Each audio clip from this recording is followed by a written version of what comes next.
After transforming into a half-human, half-dragon form, the Dragon Mother was able to move with more agility thanks to her reduced size. She charged towards 𝗖𝗍𝗍, aiming a massive fist at her. 𝗖𝗍𝗍, however, scoffed at the attack, calmly standing her ground as the Dragon Mother charged. "How much more punishment can you take?" 𝗖𝗍𝗍 sneered, unleashing a powerful advanced skill. With 𝗖𝗍𝗍's might, the Dragon Mother couldn't dodge and had to endure the excruciating pain.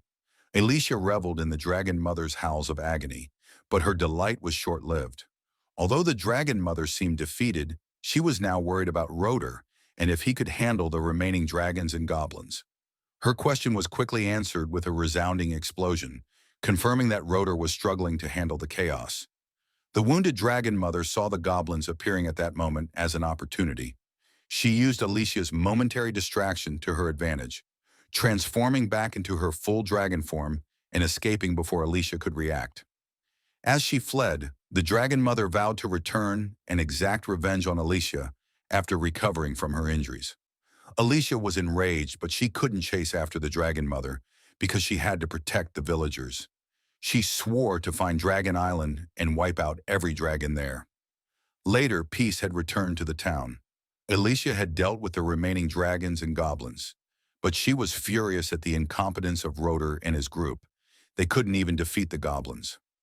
As 𝗖𝗍𝗍 entered the town center, a knight informed her that 𝗧𝗏 and 𝗧𝗏 had been captured by goblins.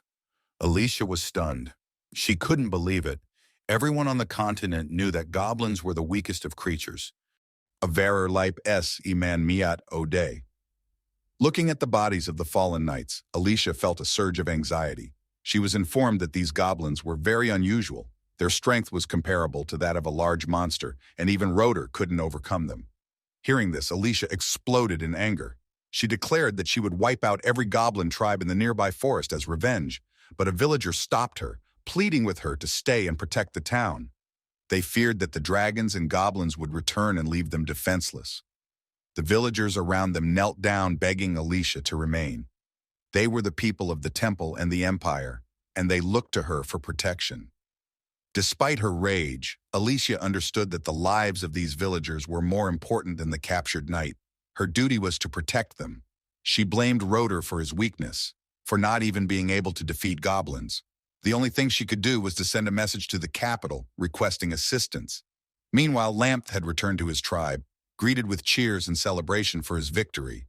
He had also brought back 2 humans, 𝗧𝗏 and 𝗧𝗏, as trophies. Upon arrival at the camp, the goblins placed 𝗧𝗏 and 𝗧𝗏 under guard at the base of a large tree. They were warned to be good or they would be eaten. As 𝗧𝗏 surveyed the scene, he was surprised to see that the goblin tribe was keeping many elves captive. This explained their unusual strength. 𝗧𝗏 was worried. She thought that there were goblins in this tribe with hero-level strength. 𝗧𝗏 understood the severity of their situation. He asked 𝗧𝗏 if her powers had returned, and she gave him good news.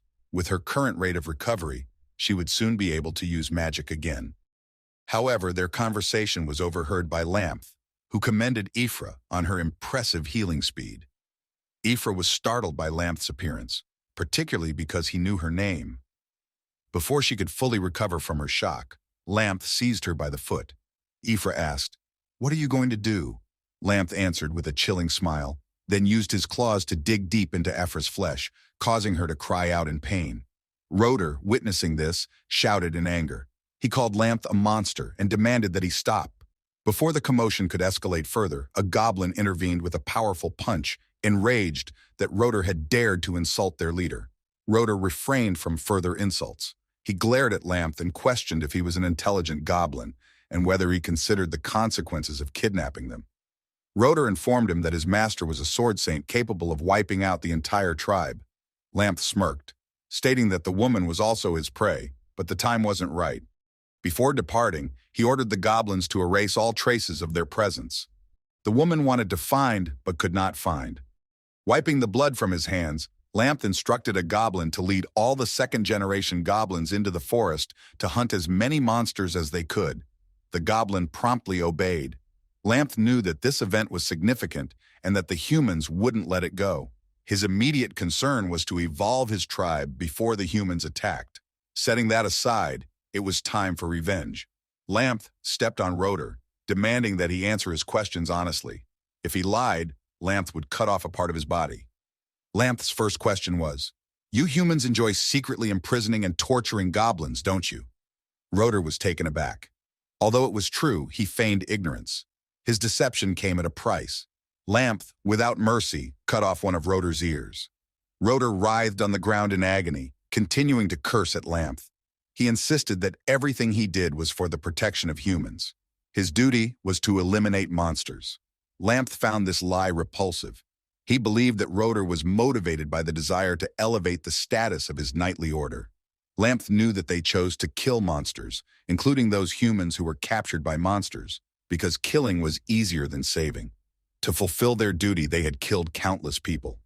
They were more monstrous than the monsters themselves. These words shocked Rotor and 𝗧𝗴𝗀𝗵𝗁. They didn't understand how the goblin knew this, but Lamth ended the conversation. He stated that he wasn't like them. He didn't need to prove he was good because he was inherently a cruel monster, and now he would use his role as a cruel monster to teach a lesson. 𝗧𝗴𝗀𝗵𝗁 had been paralyzed by the goblin's poison, her consciousness fading. She would be Lamth's target for revenge.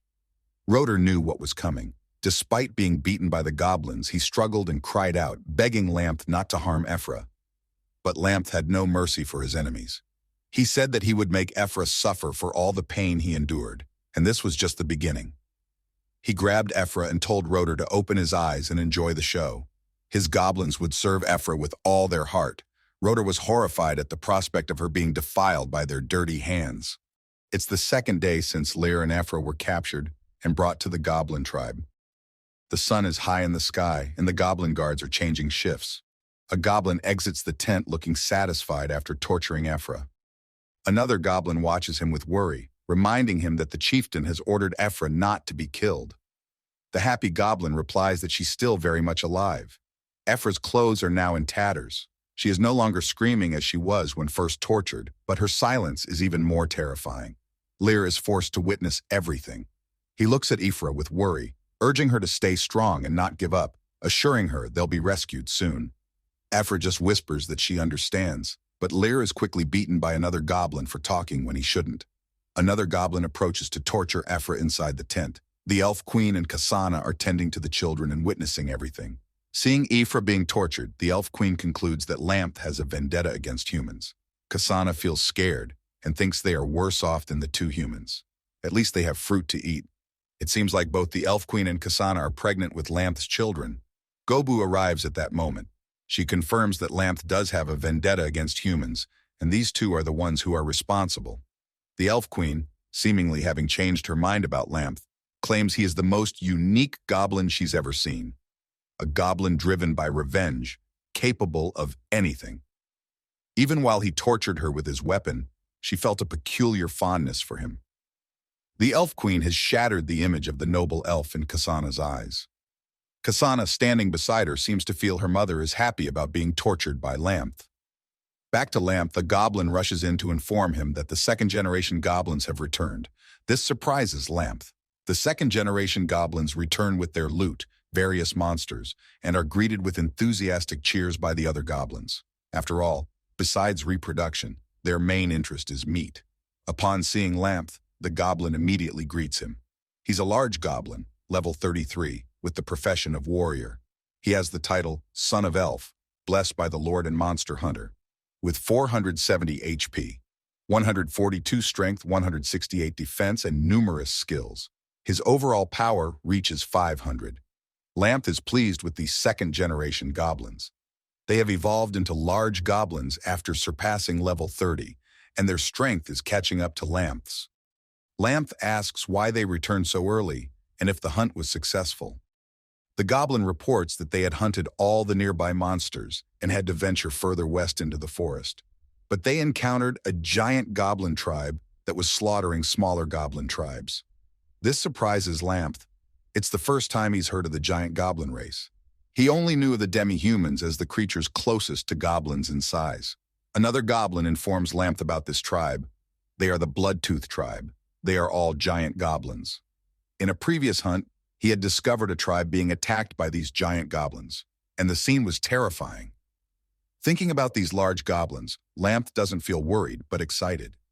If he could capture their chieftain and create a third generation of goblins, they would have enough power to resist the human invasion. 𝗧, hearing 𝗧's words, laughs mockingly. He tells 𝗧 to keep dreaming. His death is approaching. He says even if goblins become strong, knights will defeat them. 𝗧 stares at 𝗧 with a terrifying glare. He thanks him for the reminder, saying he had forgotten 𝗧 was there. As a reward, 𝗧 allows the other goblins to play with 𝗧, instructing them not to kill him. The goblins pounce on 𝗧 with a ravenous appetite. It seems they find humans strangely alluring, even men. While the goblins enjoy themselves, 𝗧 screams in desperation. He curses the goblins and threatens them, saying humans will come and destroy their wretched tribe. 𝗧 remains silent, her head down as she watches everything unfold. Perhaps she has learned to stay quiet. Hours later, 𝗧 lies unconscious on the ground. His face reveals the pain he has endured. Meanwhile, the goblin tribe is having a feast with alcohol and meat. It seems everyone is happy except for 𝗧 and 𝗧. Gobu asks 𝗧 about his plans to attack the Bloodtooth tribe. 𝗧 confirms it. He says they want to survive, so they need to be the strongest. He wants to not only attack the tribe, but also capture their chieftain. 𝗧 has decided on a name for his tribe. From now on, they will be called the Tribe of Frenzy. The name seems to fit the goblins' character. They roar with joy at having a formal name. Gobu feels apprehensive about 𝗧's decision. She warns him that the Bloodtooth goblins are very strong and have destroyed many other tribes. It will be very difficult to attack them and capture their chieftain. 𝗧 tells Gobu not to worry, saying he knows their current strength very well. 𝗧 looks at 𝗖cie as if he has an idea about using her in the war. Before the battle begins, 𝗧 visits the Bloodtooth tribe to gather information. He chooses a suitable location to observe the entire area and is curious about the strength of these giant goblins. The Bloodtooth tribe has houses with modern architecture, showing that these goblins are intelligent. Inside, many giant goblins are eating and drinking, but 𝗧 thinks he can easily defeat them. 𝗧 notices the fear in the eyes of the goblins inside the house. They are scared when they see their chieftain. It's a giant goblin, much larger than the others. The goblin is level 50 with the profession of high-level warrior. He has the titles Monster Hunter, Goblin Hero, and Breeding Machine, with 700 HP, 239 strength, and 140 defense.